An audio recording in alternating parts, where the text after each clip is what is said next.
The Vatican itself, I think at least, had one main goal, and that was to protect its own interests. And to me, at least, this opened the way for a lot of compromises.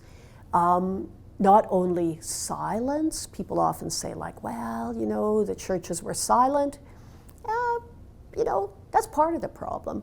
But a bigger problem was actually active participation.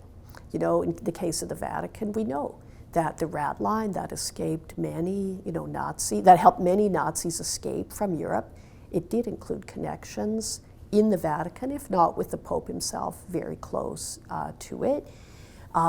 So, yeah, the role of the Vatican, I think, is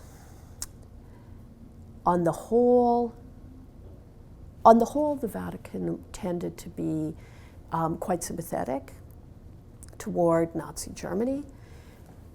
In hindsight, people often point to, well, the lesser of two evils, right? Wasn't it about combating communism?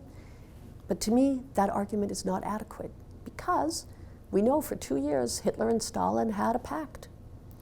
The Nazis and the communists were allied between 1939 and 1941.